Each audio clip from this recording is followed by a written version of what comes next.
Bueno, déjenme saludar al maestro Francisco Paco Cruz. Paco Cruz, periodista de larga trayectoria, más de 47 años en el periodismo, autor de una larga lista de libros. Le recomiendo Las Damas del Poder, su más reciente libro. En estos momentos, García Luna, El Señor de la Muerte, es una joya, porque vuelve Cárdenas Palomino a hacer noticia, porque no deja de ser noticia García Luna, y con los años se fortalece la investigación de Paco Cruz. También le recomiendo Tierra Narca, búsquelo. Y no sé si sea más complicado, pero vale la pena la guerra que nos oculta. Mi querido Paco Cruz, orgullosamente miembro de esta familia sin censura. Buenos días, Paco. ¿Cómo estás? Vicente, ¿cómo estás? Buenos días, buen fin de semana, inicio de fin de semana, Vicente. Mira cuántas notas tienes, o cuál empezamos. Mira, los maestros, primero los maestros.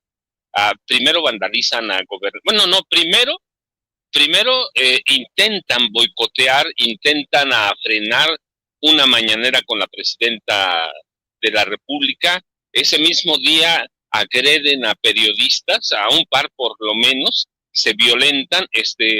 Ahora, primero, violentan la Secretaría de Gobernación, la vandalizan, y ayer vandalizaron las instalaciones del Sindicato Nacional de Trabajadores de la Educación, que son parte de ellos, su sindicato, ¿va? ¿Qué pasa con la CENTE, Vicente? Bueno, mira, hay cosas que no hemos recordado. Cuando nace la CENTE, yo te platico en 79, que me toca mis primeros años de juventud como periodista. Cuando nace para combatir el, ah, el,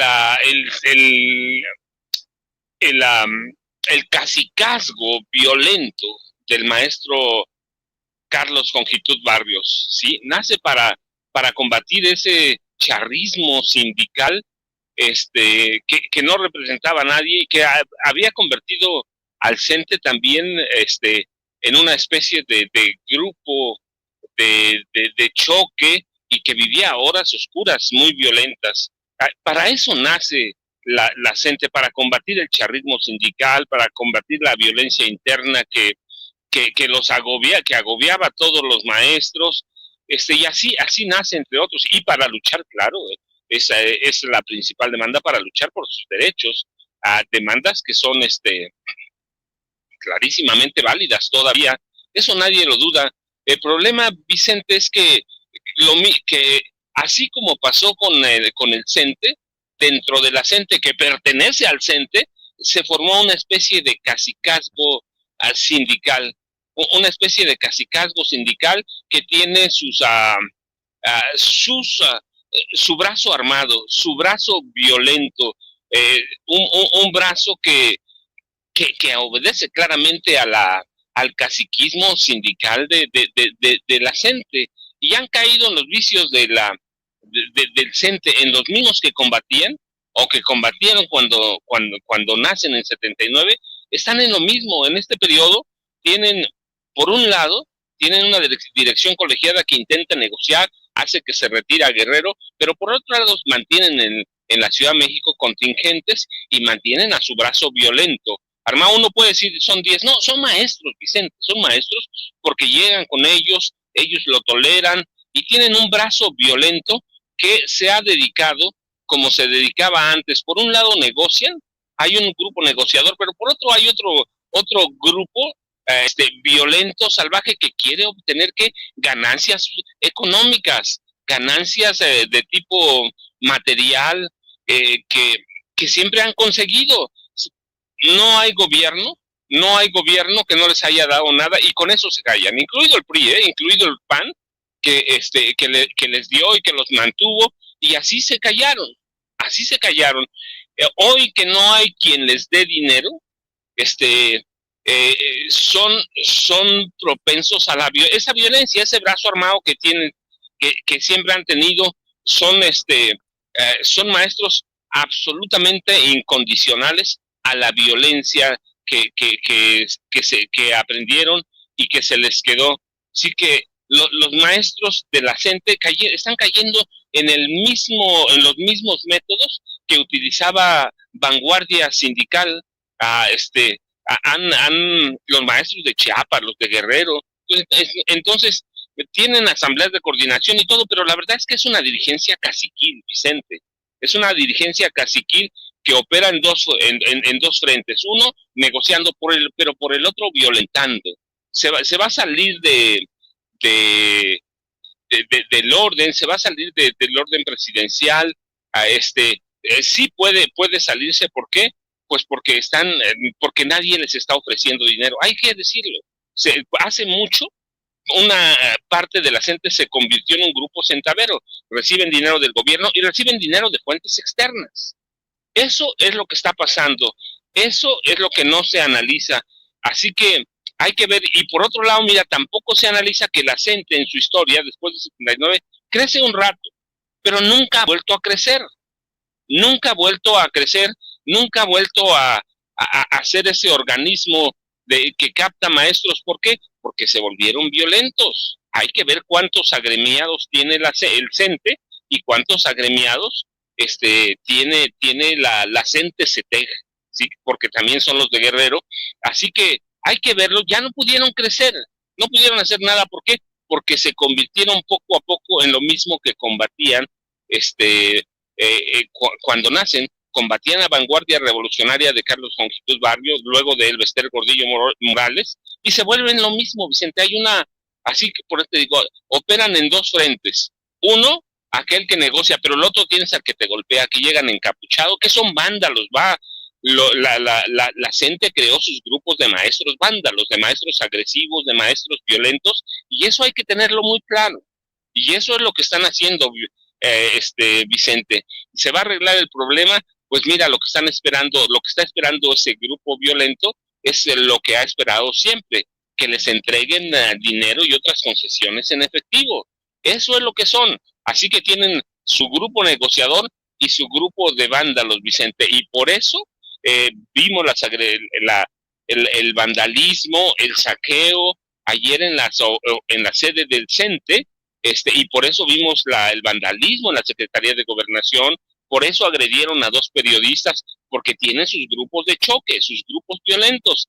¿Y qué están esperando? Que el gobierno de Claudia Sheinbaum Pardo abra la cartera y Mario Delgado Carrillo les ofrezca, o Rosa Isela, la secretaria de Gobernación, les ofrezcan dinero. Esos son, porque se volvieron los maestros también parte de la gente, se convirtieron en centaveros. Así que más allá del respeto que uno tenga por sus luchas, por la exigencia de sus demandas, que siempre van a ser reales, pero no puedes resolver en un día lo que perdiste históricamente. Este sindicato, el CENTE, nació para servir a los presidentes de la República, y así lo hicieron hasta Enrique Peña Nieto. Y muchos maestros se quedaron rezagados ahí, así que no van a resolver en un día lo que perdieron históricamente, pero al mismo tiempo te digo, se están convirtiendo poco a poco en lo que nacieron para combatir a vanguardia revolucionaria de Carlos Jongitud Barrio, y ahora tienen sus grupos armados, sus grupos violentos, sus grupos de choque, que mientras negocian también se dedican a vandalizar, Vicente. Así es. Oye, déjame saludar al maestro Jaime Hernández, que también va llegando ya, mi querido Paco. Jaime, décadas como corresponsal mexicano en el extranjero, como corresponsal de guerra, fundador y conductor de su espacio en YouTube No Apto para Cínicos, que puede ver usted. Debería de apoyarlo, si me permite recomendarle, todos los días a las 2 de la tarde en su canal No Apto para Cínicos en YouTube, Tiempo Siempre de la Ciudad de México.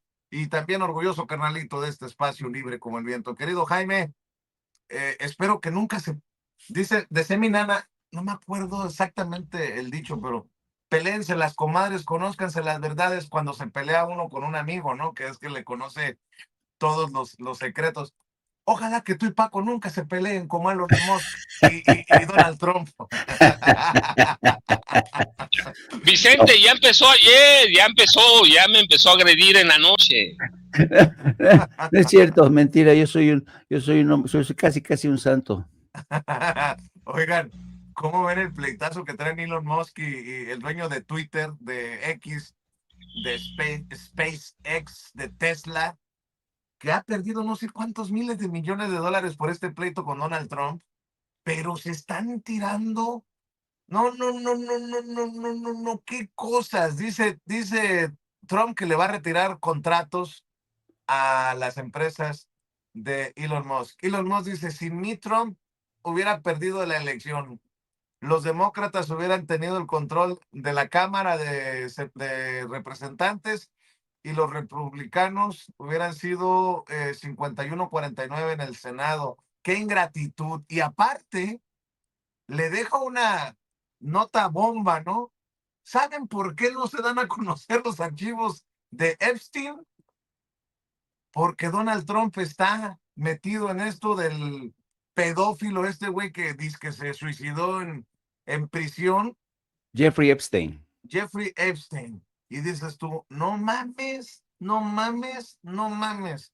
Ahora creo que por claridad, transparencia y responsabilidad, Donald Trump tendría que darnos a conocer la lista de los amigos de Epstein que iban a encontrarse con muchachas, muchas de estas menores de edad en la isla de este personaje multimillonario. Y además, Elon Musk da a conocer en redes un video en el que se ven muy amigables Donald Trump y Jeffrey Epstein, a pesar de que Donald Trump diga que no le caía muy bien Epstein. Las pruebas demuestran lo contrario. A ver, ayúdanos, Jaime, a medio entender este pinche desmadre que tiene con el Jesús en la boca a medio mundo en Estados Unidos, unos a favor del empresario Elon Musk, otros a favor del presidente Donald Trump, y me imagino al presidente de China o a Putin con las palomitas viendo el desmadre a la distancia. Así es. No, fíjate que en muchos sentidos esta pelea, desencuentro en la Casa Blanca había sido prevista. Yo creo que había incluso apuestas de cuánto tardaban esta gente en confrontarse, porque francamente es muy complicado que dos egos tan superlativos hubieran ocupado el mismo espacio geográfico en la Casa Blanca. Era imposible. Pero todo parece indicar que las cosas llegaron a un punto sin retorno cuando el presidente Trump primero incluyó en la ley de presupuesto la eliminación de exenciones fiscales para empresas que no contaminan y también las exenciones fiscales para automóviles eléctricos. Y esto afectaba directamente al bolsillo de Elon Musk con su empresa Tesla. Por otro lado, también se sabe que la designación del director de la NASA que había propuesto Elon Musk, un demócrata, fue descabalgada a último momento por Donald Trump.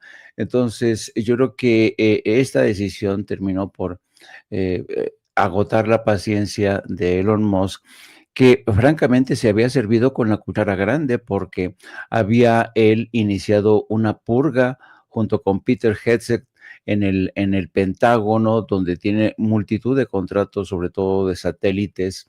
Se había servido con la cuchara grande con su famosa agencia, despidiendo a miles de empleados federales.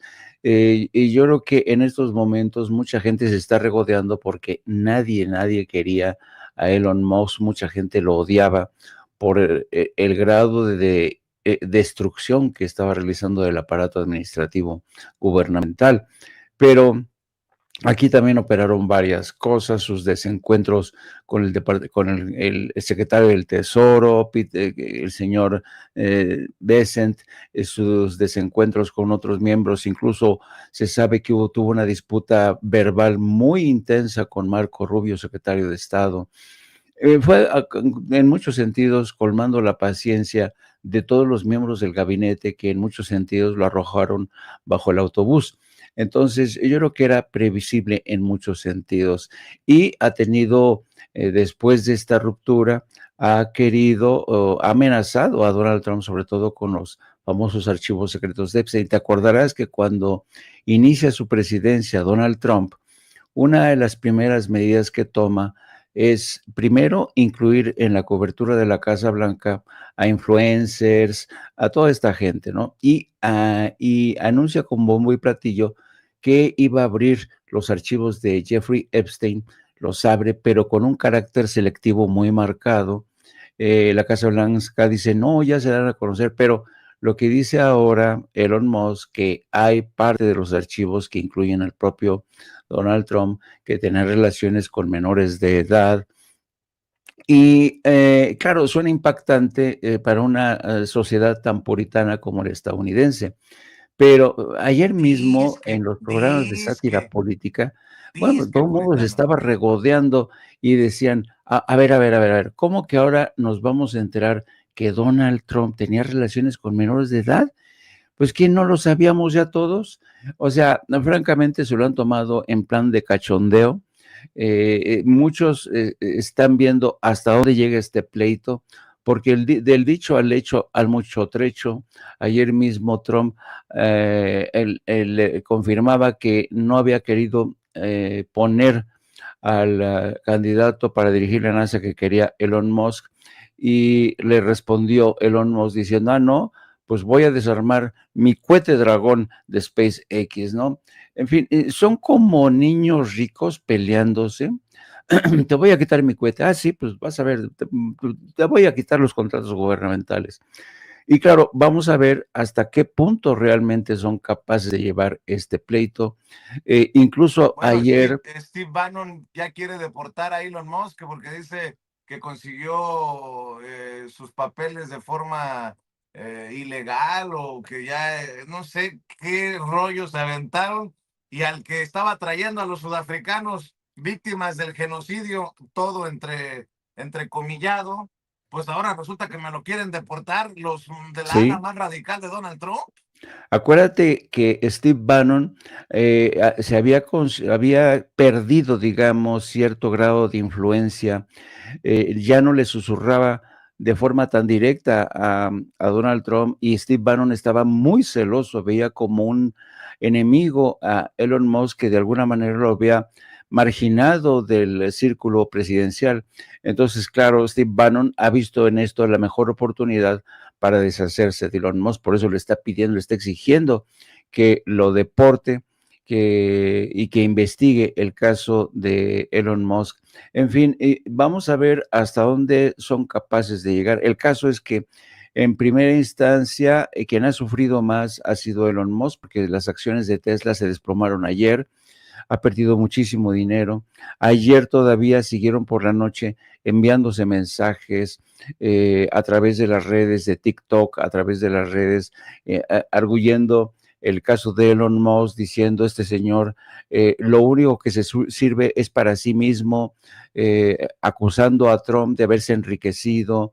En fin, vamos a estar viendo este desencuentro, cómo se desenvuelve en plan de drama, drama, drama, pero vamos a ver si realmente sacan los cuchillos, los sables, las metralletas y realmente se declaran la guerra. Hay que tener en cuenta que Elon Musk es el hombre más rico del mundo, que puede conseguir la derrota de Donald Trump en las elecciones de medio término, financiando a demócratas en las campañas electorales, pero también hay que tener en cuenta que Donald Trump es el hombre más poderoso del mundo, dispone de todo el Estado para atacar y destruir a Elon Musk. Así es que ayer mismo muchísima gente, que sobre todo los que son capaces de generar programas de inteligencia artificial, se divertían, se daban vuelo, presentando duelos de box, presentando, no, no, no, no, no. Esta cosa ha disparado la imaginación de todo el mundo, pero insisto, la gente que se encarga de los programas de sátira política lo ha visto en estos momentos como un pleito casi casi de comadres que se están desgreñando, dándose patadas en las espinillas, y vamos a ver hasta dónde son capaces de llegar, queridos amigos. Fíjate, nomás para aportar a lo que está diciendo Jaime, miren lo que publica el New York Post. Un desencuentro, un divorcio entre Donald Trump y Elon Musk. Big beautiful breakup. Trump Elon bromance explodes into insults and threats. Insultos y amenazas entre Donald Trump y este señor Elon Musk. Y es que sí, miren, a ver, Elon Musk dice, Trump no da a conocer lo de la lista de Epstein porque él está metido ahí. Trump responde con, te voy a quitar contratos multimillonarios, subsidios del gobierno, y los de la ala más radical a la derecha, los de la ultraderecha, que deporten a Elon Musk. No, no, no, no, no, qué sabroso, qué sabroso. Y en medio de todo este desmadre, la administración del gobierno, la administración de Trump acelera la construcción de nuevos tramos del muro fronterizo entre Arizona y Nuevo México. El Departamento de Seguridad Nacional autoriza la construcción de 36 millas de muro fronterizo, obviando leyes ambientales, dicen en el periódico La Opinión. El gobierno de Donald Trump está impulsando la construcción de nuevos tramos del muro fronterizo a lo largo del sur de Arizona y Nuevo México. La secretaria del Departamento de Seguridad Nacional, Kristi Noem, aprobó la construcción y las exenciones que permiten ignorar las leyes ambientales para la nueva construcción de 36 millas del muro fronterizo. O sea, circo, circo y más circo, porque aquí cuántas veces hemos hablado de ese muro que no cuida nada. ¿Y cuántas veces hemos hablado también? Lo voy a decir, chingue su madre. Ahí vamos dejando los temas y ustedes recogen temas o aportan temas, mi querido Paco, mi querido Jaime. ¿Cuántas veces hemos sido críticos de Rommel Pacheco? Un panista que en su momento fuimos nosotros los que lo señalamos como traidor a la patria por votar en contra de aquella reforma eléctrica que encabezaba el presidente Andrés Manuel López Obrador cuando era panista en la Cámara de Diputados. Bueno, por alguna razón que desconozco y que la verdad sigo cuestionando, lo colocan como director del deporte, como en la CONADE, en el gobierno de la presidenta Claudia Sheinbaum Pardo. Me imagino que Rommel Pacheco ayudó a ganar allá Yucatán o no sé, Mérida, no sé, no sé. Ahora no soy yo, ahora es el papá de Isaac del Toro, este ciclista, este joven muchacho que saltó a la notoriedad en Italia, quedando en segundo lugar, a punto de ganar la vuelta en Italia. Y pues son los críticos. Dice José del Toro, padre de Isaac del Toro, arremetió contra el director de la CONADE, Rommel Pacheco, el padre del primer mexicano en la historia en conseguir el segundo lugar en el Giro de Italia. No está conforme con la propaganda que afirma que Isaac del Toro recibe apoyo institucional. El papá del Torito retomó las declaraciones de Rommel Pacheco en la Olimpiada Nacional, en donde aseguró que el resultado obtenido por el de Ensenada fue fruto de la Olimpiada Nacional. Y se incomoda el señor y dice, ¿qué puedo decirle a Rommel? Es una falta de respeto para mí, para Isaac y para los deportistas que sí hacen su trabajo. ¿Cómo hablan de apoyo cuando no ha sido apoyado? Preferiría que no se dijera nada ni se utilizara su nombre para este tipo de cosas. Dice el papá del ciclista. Hay gran frustración por ir a pedir y buscar apoyo del que hoy Rommel Pacheco se jacta. Gasté más en las vueltas, fue como si rogara o pidiera limosna. Pues ojalá que la presidenta, así como metió en cintura al embajador allá en Washington para que no anduviera aplaudiendo y celebrando lo que no amerita, pues así que le diga a Rommel Pacheco, no mames, ¿cómo te cuelgas de la victoria de un muchacho al que no apoyaste? Pero bueno, es la declaración del papá de Isaac del Toro. Bueno, otros temas, mi querido Paco. Vicente, Jaime, bueno, se levantó Jaime temprano, fíjate, antes de las 7 de la mañana, pero déjenme decirle, mira, Vicente y Jaime, Esta semana resurgió, después te acuerdas de aquella mina que pisó un transporte de la Guardia Nacional con soldados y elementos de la Guardia Nacional, resurgió y lo retomaron anteayer y ayer el tema, el presidente Gustavo Petro de Colombia y la presidenta Claudia Sheinbaum Pardo, el tema de los mercenarios colombianos. Y de pronto nace y descubrimos que Cártel Jalisco Nueva Generación está contratando a mercenarios de Colombia que son soldados experimentados, violentos, salvajes, crueles, pero son bien baratos. Son bien baratos, pero mira, lo que hay que plantear es que primero no es nuevo, no es la primera vez. Los mercenarios llegaron a este país en el gobierno de Ernesto Zedillo Ponce de León y después en el gobierno del presidente Vicente Fox Quesada. Cuando Ernesto Zedillo Ponce de León decide entregarle al cártel del Golfo, a Osiel Cárdenas Guillén en concreto, decide entregarle a 14 soldados élite,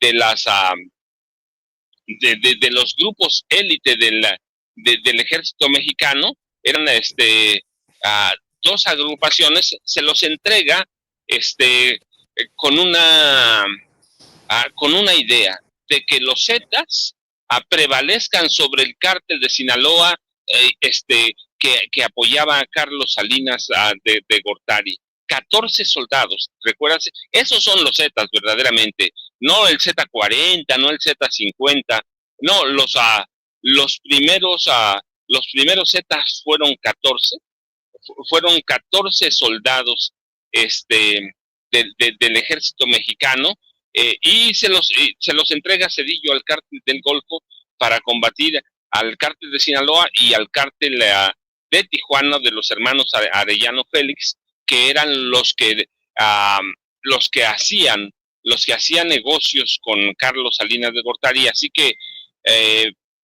Ernesto Zedillo Ponce de León, en su temor, porque le tenía terror a Carlos Salinas de Gortari, decide fortalecer a los Zetas.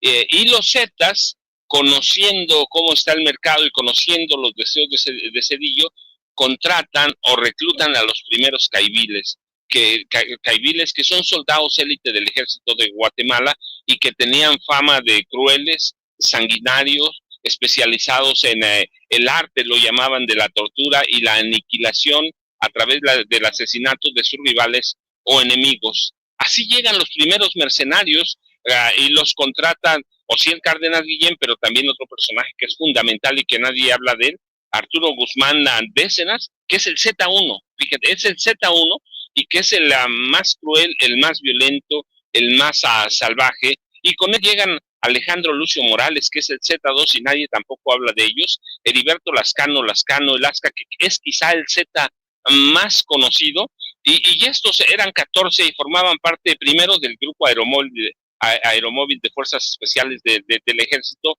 los GAFE, y el segundo, los 14 se dividían en el grupo anfibio de Fuerzas Especiales del Ejército, o los GANFES, que eran la élite de la élite, pero aún ellos que eran soldados violentos y salvajes del ejército mexicano, aún ellos reconocen que los Zetas eran la élite de la élite y los contratan. Eran los caiviles más salvajes, más sanguinarios, y aquí se quedan. Y después llega el gobierno de Vicente Fox y permite que llegue el Mossad. Así que ex soldados, ex empleados, espías o de inteligencia del Mossad, y llegan aquí también como mercenarios. Ahí tenemos hace no mucho el atentado en Plaza Arts, ¿sí? Entonces llegan también ex empleados del Mossad, que es el departamento de inteligencia de Israel.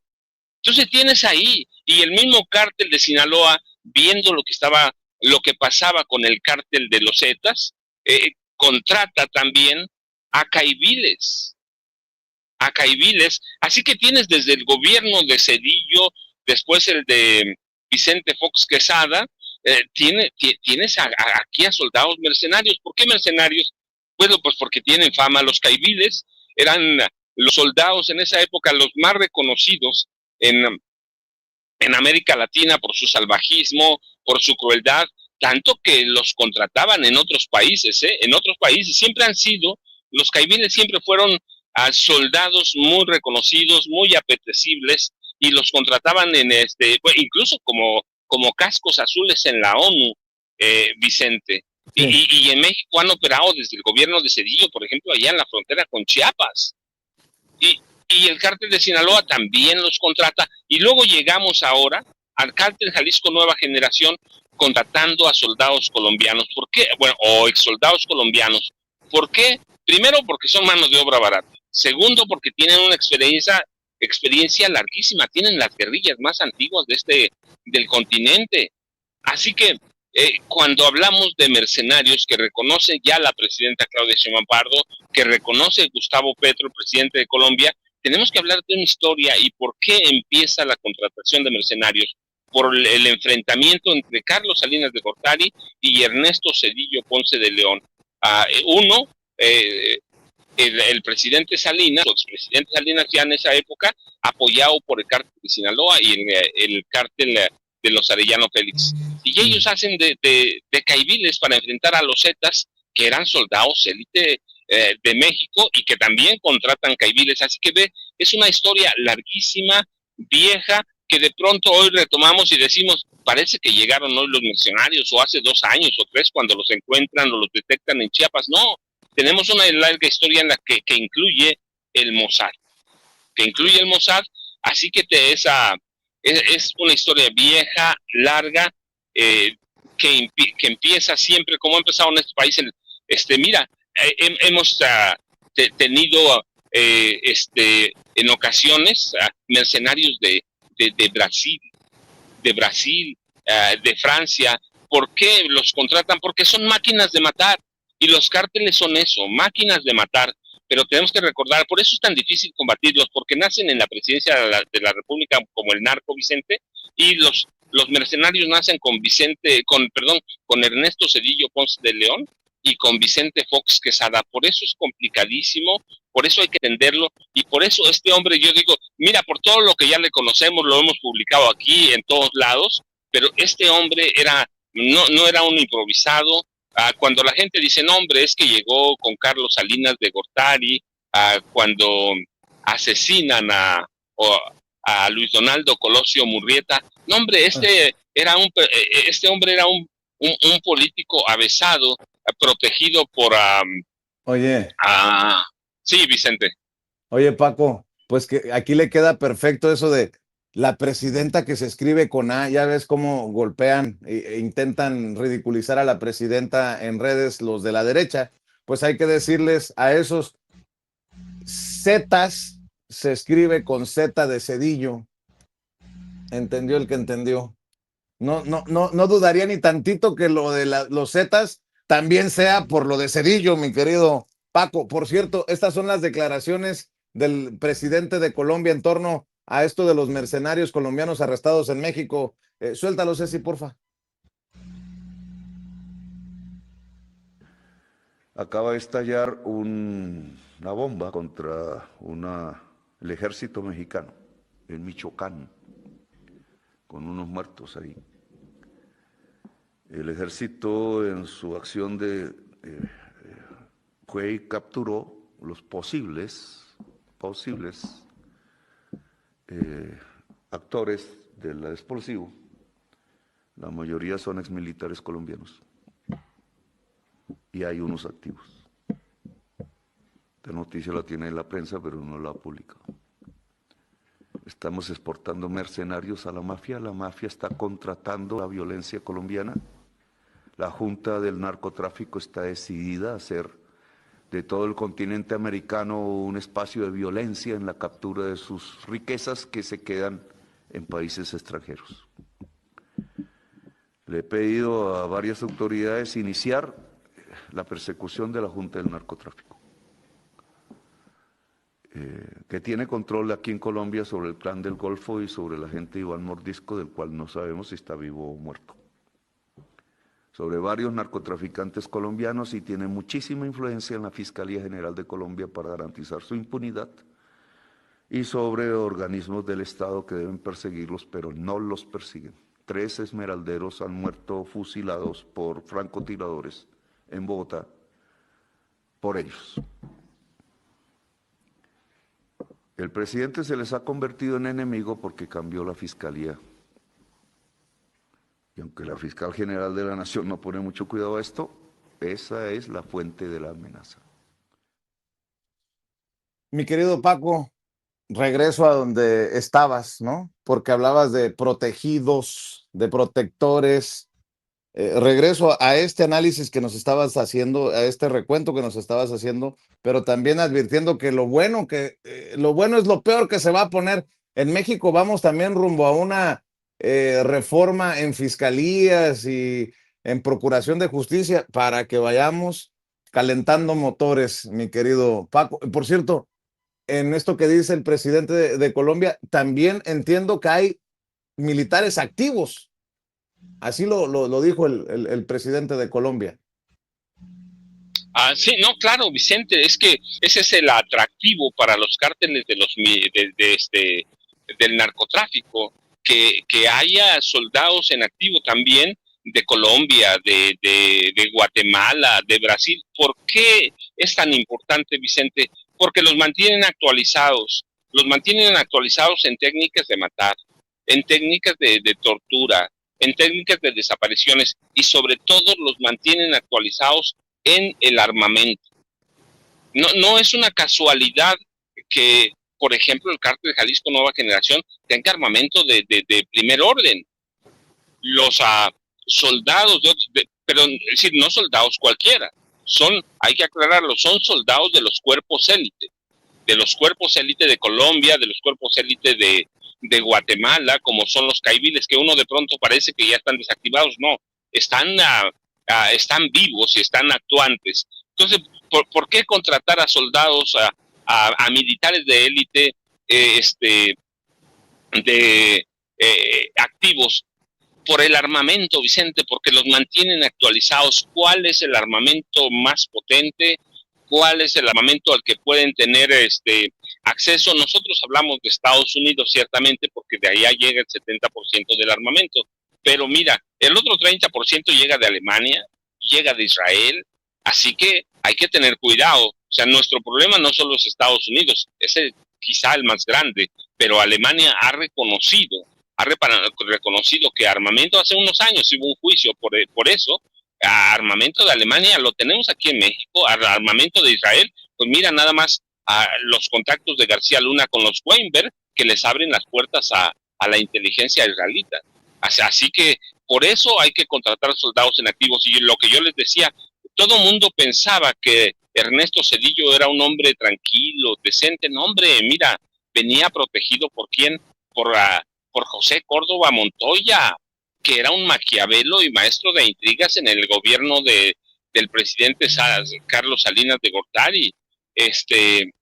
Córdoba Montoya y Zedillo estaban convertidos en esa época. Zedillo, que era el coordinador de campaña de Colosio, eran intrigantes. De hecho, ya había muchos señalamientos que los iban a correr a los dos, a Córdoba Montoya y a Zedillo.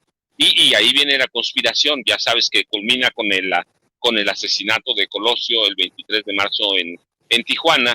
Y así que Zedillo era un costal de mañas, que además ya trataba con el cártel de Juárez, como lo documentó en su momento el ejército mexicano. Trataba él con el cártel de Juárez, con Amado Carrillo Fuentes, su esposa con la esposa, el papá y los cuñados con el cártel de Colima. Así que por eso permiten que el cártel del Golfo, que comandaba Osiel Cárdenas Guillén, primero le entregan a los Zetas y permiten que contrate a militares guatemaltecos, mercenarios. Así que así llegan, y el problema se expande y se extiende, Vicente, y nos parece nuevo, pero lo que dice Gustavo Petro es delicadísimo, y lo que reconoce la presidenta Claudia Sheinbaum Pardo es real. Aquí los tenemos desde el gobierno y con el permiso de Ernesto Zedillo y luego de Vicente Fox Quesada. Vicente y Jaime, si no, no le voy a dejar tiempo a Jaime, seguramente lo estoy durmiendo con esa plática. No, hombre, mi querido Paco, ¿cómo aprendemos? Todos, la gente lo está señalando en el chat en vivo y en directo. Por cierto, Ceci, retómeme otra vez las palabras de Andrés Manuel López Beltrán, el hijo de Andrés Manuel López Obrador, sobre los medios de comunicación y sobre esto de que le dicen Andy para no llamarlo Andrés Manuel. Por favor, Ceci, a ver si tiene ese extracto nuevamente. A ver si lo tienen por ahí. A ver si Ceci me ayuda con eso. A ver. A ver, mi querido Jaime. Dice Andrés Manuel López Beltrán que él no va con los medios porque en nado sincronizado mienten, manipulan, están devaluados. Y se lo dice la presidenta que acaba de estar con Joaquín López Dóriga en Radio Fórmula. Le dices tú la locura total. Pero bueno, lo menciono porque muchos de esos medios, como el que eligió la presidenta de Morena, Luisa María Alcalde Luján, han dicho que o han manejado esta lista de presuntos políticos de Morena que estarían en la mira de las autoridades estadounidenses, y uno de esos es Rubén Rocha Moya. Aquí no voy a defender a nadie, pero han dicho que Rubén Rocha Moya, el gobernador de Sinaloa, está en una lista, ¿no? Que incluso le van a quitar la visa, así como a la gobernadora de Baja California, así como a Monreal. Algunos otros nombres se han señalado. Pero bueno, antes de ir a eso, esto fue lo que dijo Andrés Manuel López Beltrán para que lo retomemos, Jaime. Y aprovechando que yo no aparezco, no salgo a medios, no respondo. ¿Por qué no respondo y por qué no salgo a medios a aclarar esto? Primero porque creo que los medios ya están muy quemados. Los medios han perdido mucha credibilidad en base a esto, a nadar de forma sincronizada, a difundir mentiras, notas falsas, y pues aprovecho también el estar aquí para decirles, yo me llamo Andrés Manuel López Beltrán. Los medios señalados por Andrés Manuel López Beltrán se enfocan en, no me digan Andy, díganme Andrés Manuel López Beltrán, porque no les conviene hablar de esta declaración del hijo del expresidente Andrés Manuel López Obrador y hoy una de las figuras centrales de Morena. Y decía lo de Rocha Moya. Pues resulta que tan buscado por las autoridades estadounidenses que recibió una invitación y asistió a Hermosillo, acá en Sonora, porque Tim Stater, cónsul de Estados Unidos en Hermosillo, organizó la celebración del 249 aniversario de la independencia de Estados Unidos e invita el cónsul en Hermosillo, el cónsul americano, pues como le dicen, el cónsul estadounidense, invita al gobernador de Sonora y al gobernador de Sinaloa, Rubén Rocha Moya. Les va a dar chorrillo a esos que mienten. Creo que tienes imágenes, no sé si, a ver, suéltalas por favor. Buenas noches y bienvenidos a esta celebración de casi 250 años de la independencia de los Estados Unidos de América. Y es un placer tener con nosotros por primera vez en casi 10 años, en un 4 de julio, la presencia de los gobernadores. Y gracias, gobernador Alfonso Durazo, y también el gobernador Rubén Rocha Moya de Sinaloa, por acompañarnos esta noche.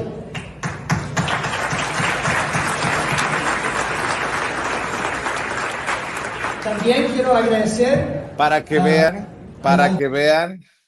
que hay nado sincronizado para mover estos temas en esos medios a los que va la presidenta de Morena. Pero bueno, escucho tus reflexiones, Jaime.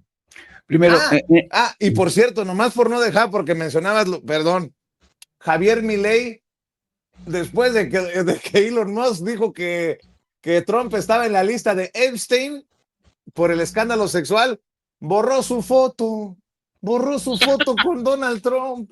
¡Viva la libertad, carajo! Perdón, Jaime, ahora sí. No, por cierto, desde anoche ya había trabajo para limar asperezas de terceras personas y al parecer las cosas ya por el momento ya están, el fuego está contenido en la disputa entre Musk y Trump. No hay un proceso, el proceso de reconciliación no va a ser rápido ni fácil, pero por lo menos se sabe que ya ambos han decidido contener el fuego amigo. Esto ocurrió a última hora de ayer y se sabe que hoy no hay ninguna llamada telefónica prevista entre los dos, pero se sabe que terceras personas han intervenido y sofocado el fuego. Vamos a ver cuánto dura esta tregua. Por otro lado, en el caso del hijo del presidente, Andrés Manuel López Beltrán, yo creo que no sé, a mí me resulta un tanto chocante que el hijo del presidente haya escogido como escenario el podcast de La Moreniza, como se conoce el podcast que tiene Morena, porque eso es su zona de confort y lo van a tratar bien, vaya, es entre ellos mismos, ¿no? Es muy orgánico este podcast, quejándose de las críticas que le han lanzado por haber retrocedido, por haber perdido posiciones en Durango, cosa que es cierta. Entonces, yo digo, el hijo del presidente, Andy, no le gusta que le digan Andy, tiene una responsabilidad como secretario de organización. El Morena perdió posiciones en Durango, que no me venga con el cuento de que no, ahora me quieren lanzar a los Leones, todo el mundo se me está echando encima, y que dice que no quiere ir a los grandes medios, que porque lo tratan mal, cuando la propia Luisa María Alcalde fue a defender con López Dóriga los resultados en Durango. Entonces yo creo que aquí, francamente, yo creo que Andrés Manuel padre no hubiera reaccionado de la misma manera, o sea que a chillar otra parte, ¿no? Y por otro lado, pues sí, es cierto que este relato de que los gobernadores de Sonora y Sinaloa estarían en una lista negra que no pueden pisar territorio estadounidense, pues se cae con esta invitación de ayer del cónsul, donde en plan de todos somos amigos y nos queremos muchas cosas, cosa que yo nunca me creo con Estados Unidos, pero bueno, tanto el gobernador de Sinaloa como Sonora están convencidos de que tienen que cumplir con esta serie de compromisos por cuestiones diplomáticas. Estamos esperando la llegada de la presidenta Claudia Sheinbaum Pardo. Me llama mucho la atención, fíjate, nosotros hablando de el sector del periodismo que miente, que tergiversa, que manipula. Joan Grillo, o Grillo, es un periodista estadounidense con base en México, conocedor del tema del crimen organizado. Dice: los periodistas hoy necesitamos estar conscientes que mucha gente nos ve como personajes completamente fuera de tacto. Si queremos ganar la confianza de regreso, deberíamos de empezar con un poquito de autocrítica, de autorreflexión. Me llama mucho la atención que sea Joan Grillo el que lo ponga también en momentos en que estamos platicando de esto, y además que tenemos mucho tiempo poniéndolo sobre la mesa de debate, mi querido Jaime, mi querido Paco. ¿Quién cierra? Pues rapidísimo para que cierre Jaime.